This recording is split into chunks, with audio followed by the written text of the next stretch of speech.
Shalom, damai sejahtera untuk umat Tuhan di mana saja Anda berada. Malam hari ini mari kita merenungkan lagi kasih Tuhan. Kita berdoa. Bapa yang di surga, terima kasih Tuhan untuk semua berkat yang Kau berikan kepada kami hari ini. Saat kami akan membaca firman-Mu, memohon kuasa Roh Kudus menuntun kami. Dalam nama Yesus Kristus kami sudah berdoa. Amin.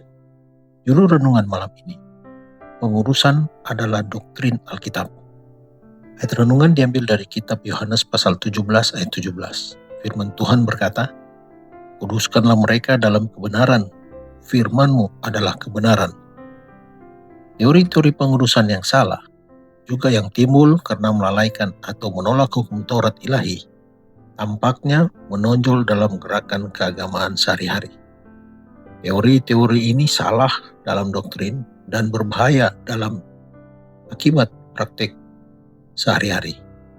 Dan fakta bahwa teori-teori ini dapat perhatian umum adalah sangat penting agar semua mempunyai pengertian yang jelas tentang apa yang diajarkan Alkitab mengenai pengurusan ini. Pengurusan yang benar adalah doktrin Alkitab. Rasul Paulus dalam suratnya kepada jemaat di Tesalonika mengatakan, "Karena inilah kehendak Allah pengurusanmu," dan ia berdoa, "Semoga Allah damai sejahtera menguruskan kamu seluruhnya." Dicatat dalam 1 Tesalonika 4 ayat 3. Alkitab dengan jelas mengajarkan apa itu pengurusan dan bagaimana cara memperolehnya. Juru selamat mendoakan murid-muridnya, "Kuduskanlah mereka dalam kebenaran, firman-Mu adalah kebenaran." Yohanes 17 ayat 17 dan 19. Dan Rasul Paulus mengajarkan bahwa orang-orang percaya akan disucikan oleh Roh Kudus. Dicatat dalam Roma 15 ayat 16. Apakah pekerjaan Roh Kudus itu? Yesus mengatakan kepada murid-muridnya, "Tetapi apabila Ia datang, yaitu Roh kebenaran, Ia akan memimpin kamu ke dalam seluruh kebenaran." Yohanes 16 ayat 13. Dan pemazmur berkata, "Taurat-Mu itulah kebenaran." Mazmur 119 ayat 142. Melalui firman dan Roh Allah telah dibukakan kepada manusia prinsip-prinsip agung kebenaran yang terkandung di dalam hukumnya. Dan oleh karena hukum Allah adalah kudus, benar dan baik, sebagai salinan kesempurnaan ilahi, maka tabiat yang dibentuk oleh karena penurutan kepada hukum itu juga adalah kudus. Kristus adalah contoh yang sempurna dari tabiat seperti itu. Ia berkata, "Aku menuruti perintah Bapakku." Yohanes 15 ayat 10. "Aku senantiasa berbuat apa yang berkenan kepadanya." Yohanes 8 ayat 29.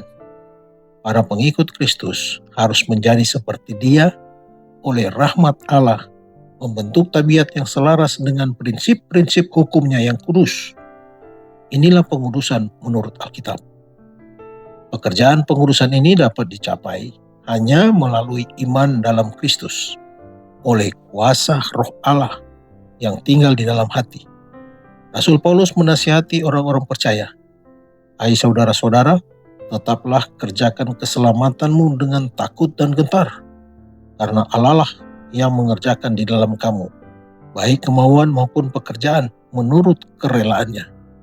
Dicatat dalam Filipi 2 ayat 12 dan 13. Orang-orang Kristen akan merasakan dorongan-dorongan atau desakan-desakan dosa itu, tetapi ia akan selalu berperang melawannya. Disinilah pertolongan Kristus diperlukan.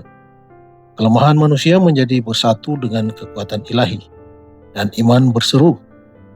Tetapi syukur kepada Allah yang telah memberikan kepada kita kemenangan oleh Yesus Kristus. 1 Korintus 15 ayat 57. Dikutip dari buku Alfa dan Omega jilid 8, halaman 490-491. Mari berdoa. Bapa kami di surga, terima kasih Tuhan, karena Engkau selalu memperhatikan kami. Dan biarlah kami memahami arti dari pengurusan itu.